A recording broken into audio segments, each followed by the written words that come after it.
Olá, eu sou Borges Júnior. No programa de hoje vamos falar sobre práticas pedagógicas inclusivas. É um livro, o livro Práticas Pedagógicas Inclusivas da Intenção à Ação. A obra ela reúne reflexões sobre a educação inclusiva. Com a gente, a professora doutora do programa de pós-graduação em Gestão de Ensino da Educação Básica da UFMA, da Universidade Federal do Maranhão, a professora doutora Lívia Zaqueu, ela que é organizadora do livro. Professora, seja bem-vinda.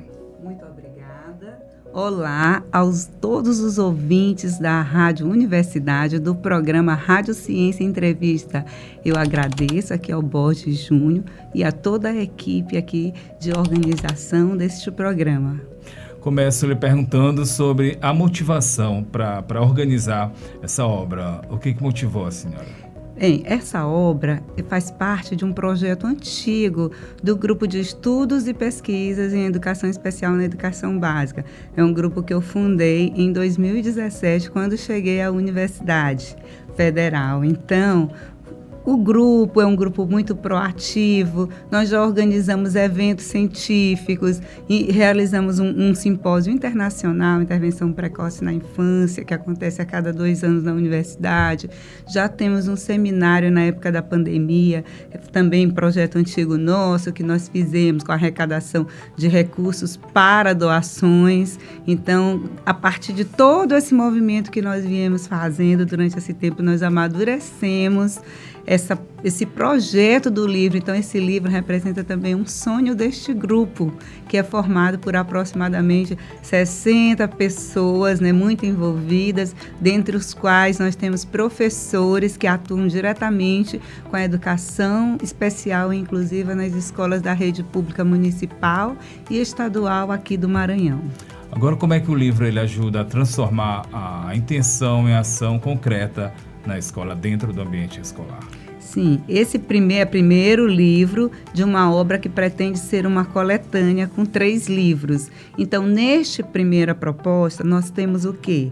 Nós temos uma parte dos capítulos, que são formados por 11 capítulos. Uma parte do capítulo ele vem com uma proposta teórica, falando o que é a abordagem sim discutida, porque nós discutimos várias especificidades necessárias ao entendimento dos professores sobre estudantes com deficiências ou transtornos do neurodesenvolvimento. Então, essa parte teórica do capítulo, mais ou menos umas 4 ou 5 páginas, e tem também nesse primeiro livro, nessa primeira obra da coletânea, uma sugestão de prática de atividades. Então, claro que não é um modelo para o professor seguir, mas são sugestões que ele pode se orientar e despertar também outras possibilidades a partir dessas. E a questão do transformar a intenção em ação concreta na escola, por onde que ela passa? Ela passa da seguinte forma. Por quê? Porque nós temos nossos estudantes na escola matriculados lá que têm a deficiência. Então, vai de quê? É importante refletir, sim, mas também é necessário repensar nessas práticas e de que forma elas podem vir ao encontro da melhor resposta educativa que o aluno pode ter na escola. Então, nós precisamos lá pensar em metodologias diferenciadas, pensar em práticas pedagógicas que sejam mais inclusivas para esses estudantes e, principalmente, pensar em como ele está no processo avaliativo dele, o que pode ser feito, quais recursos pedagógicos, didáticos podem ser utilizados com esses alunos e criar outras possibilidades a partir dessas que o livro apresenta. Aqui também a figura do professor como agente de transformação, agente transformador, né? Sim.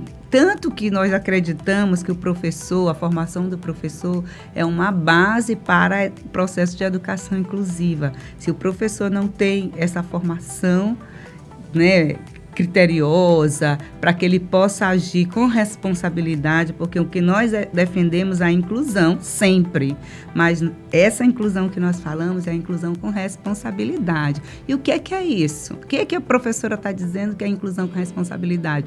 É quando eu penso naquilo que o aluno precisa e vou ao encontro daquelas necessidades do aluno para que sejam atendidas. Então, envolve o professor, é claro, mas envolve também um sistema educacional, porque o professor sozinho, ele é, né, um agente transformador por si só, mas ele também está, né, relacionado ali com um sistema educacional vigente, seja no âmbito municipal, seja no âmbito estadual. Então, ele precisa do apoio e o sistema suporte de uma precisa, rede, né? A rede é que precisa garantir a ele essa formação, e nós aqui, a universidade, estamos, é bom colocar que nós estamos sempre abertos para o atendimento às necessidades das redes. Muito bem, estamos conversando com a professora doutora do Programa de Pós-Graduação em Gestão de Ensino da Educação Básica da UFMA, a professora doutora Lívia Zaqueu. Ela conversa com a gente sobre o livro Práticas Pedagógicas Inclusivas da Intenção à Ação. Agora, professora, o que significa na prática resistir ao retorno da dicotomia normal-especial? A questão, ela é bem complexa, né? Porque durante muito tempo essa dicotomia, ela perdurou, faz parte até da história da educação especial inclusiva, mas também, né, diante de todo um contexto, a luta dos movimentos sociais em prol de uma educação inclusiva que nós estamos atualmente vivendo o paradigma da educação inclusiva. Então, por esse momento que é histórico, que é contextual, fruto de luta de movimento de pais, de pessoas com deficiência, é que nós resistimos, porque no Brasil nós temos as práticas inclusivas, mesmo nas escolas, elas não têm tanto tempo assim. Elas datam mesmo de uma política de 2008 que foi instalada no Brasil, né, que garante esse processo. Então, nós temos, não é tanto tempo assim para se pensar. Então, resistir à dicotomia é pensar na diversidade que nós temos na escola dos nossos estudantes, que são inúmeras, e poder ir ao encontro disso com quê? Com metodologias diferenciadas para eles, porque nós não podemos esgotar as nossas possibilidades em relação às aprendizagens desses alunos. Apresentar caminhos. Apresentar caminhos, porque cada aluno, ele é único. Ele aprende de uma forma. Então, por ele aprender de uma forma, é que nós temos que respeitar o aluno e a sua diversidade. Agora, garantir que todas as crianças atinjam o seu máximo desenvolvimento, isso é possível? Como? Isso é possível, sim. E aí eu digo o seguinte, eu acredito nessa prerrogativa, assim, intensamente, como educadora, como pedagoga também que sou, né? E aí, por quê? Porque o aluno, quando eu conheço bem, eu tenho uma boa formação para isso, para conhecer bem o meu aluno, eu sei que recursos eu posso utilizar com aquele aluno, independente da necessidade dele ou da deficiência que esse aluno tem, porque para cada aluno, com cada deficiência, eu tenho uma resposta de intervenção que venha a atender a necessidade desse aluno, a resposta educativa dele. Se eu tenho um aluno cego, e ele é total, eu já vou usar, por exemplo, o Braille, recurso de tecnologia assistiva. Se eu tenho um aluno surdo, eu vou pensar na forma de como me comunicar com esse aluno, entre outras questões. Então, quando eu conheço bem a formação, eu defino a formação do professor mesmo, dos professores, de uma forma mesmo embasada, com muita garantia ali desse acesso a esses conteúdos que são necessários para o professor. Quando ele tem isso fortemente ali, né, garantido a ele, ele vai saber como agir e o que melhor propor para o aluno. Aqui é a pergunta seguinte, dá para escrever vários capítulos, vários livros, mas vou pedir para a senhora citar alguns dos principais desafios enfrentados pelas escolas no dia de hoje. Bem, alguns desafios estão justamente no aluno que às vezes chega à escola E o desafio é que alguns professores, quando eles não têm a boa formação, às vezes eles ficam perdidos. O que eu vou fazer? Hoje se fala muito na inclusão, que é também um outro assunto à parte, do aluno com transtorno do espectro autista, quando ele tem o nível de suporte 2, que requer uma atenção maior, ou 3, que aí aquele aluno que talvez tenha uma necessidade ainda mais além, né? E aí se pergunta, como nós vamos incluir esse aluno? Esse é um grande desafio. A inclusão no Brasil, uma vez me perguntaram, professora, já acabou a segregação no Brasil na área da educação especial? Eu digo, não, ainda temos. Só que hoje ela está um pouco mais mascarada, né? Porque não é politicamente correto excluir o aluno na porta de entrada da escola. Mas um dos grandes... Ainda acontece, né, por alguma questão. Então, nós sabemos que o grande desafio da inclusão está justamente isso. Reside na formação do professor, que às vezes ainda é precária, e a estrutura, mas isso os artigos científicos apontam, ou é a questão do professor ou é a estrutura das escolas. Mas eu penso, Borges, que está na hora de nós, enquanto agentes de transformação, enquanto professores e o próprio sistema rede, pararmos de dar essas mesmas desculpas. Então, está na hora das escolas serem melhor estruturadas para receber o aluno com acessibilidade, com recursos, com materiais, e o investimento tem que ser maciço na formação do professor. E quem nos ouve e nos assiste nesse momento e se interessou pelo tema e quiser acessar o livro, como é que faz? Quais os caminhos? Os caminhos são os seguintes.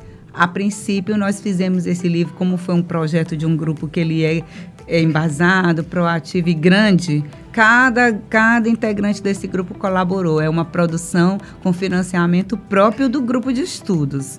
E nós financiamos com uma editora também, que tínhamos que escolher uma editora que nos desse um referencial bom, né? Um alcance bom para o livro, que é a editora CRV. Então, é só acessar o site dessa editora CRV. Também está sendo vendido na Amazon. E pode buscar o livro diretamente por lá. Não, professora, a gente ainda quer o livro imediatamente. Vamos supor. Então, pode entrar em contato conosco aqui na UFMA mesmo, professora Lívia Zaqueu, pode entrar em contato aqui no Programa de Estudos e Pesquisa, Gestão do Ensino e Educação Básica. Pode chegar aqui no CCSO, no Centro de Ciências Sociais, na sala da Secretaria do PPGEB, e dizer que quer que nós temos alguns exemplares, 50 exemplares para vender diretamente. UFMA Campus de São Luís, né? Campus de São Luís. E eu penso assim, que uma coisa que eu gostaria de ressaltar é que nós não fazemos, como estamos falando de práticas pedagógicas inclusivas e voltado para os estudantes com deficiência, nós não fazemos nada sobre nós sem nós. Então, entre os autores do livro, nós temos pessoas com deficiência, que também são professores, e temos também pais que têm filhos com deficiência. Então, o movimento da pessoa, representante do movimento da pessoa com deficiência, está também como autor. Metalinguagem, né? E isso é o nosso maior desafio, também trazer esses professores que estão na escola, estão no movimento, os pais, para também colaborar conosco aqui na universidade, né? Nessa proposta, nesse desafio de escrever um material para deixarmos aqui como contribuições para os professores. Muito bem, recebemos a professora doutora do Programa de Pós-Graduação em Gestão de Ensino da Educação Básica da UFMA, a professora doutora Lívia Zaqueu. Ela falou sobre o livro Práticas Pedagógicas Inclusivas da Intenção à Ação. Professora, muito obrigado pela sua participação aqui com a gente. Nós que agradecemos, o grupo de estudos todos, nós agradecemos esse momento, esse espaço que nos é concedido. Muito obrigada. Obrigado. Até o próximo programa.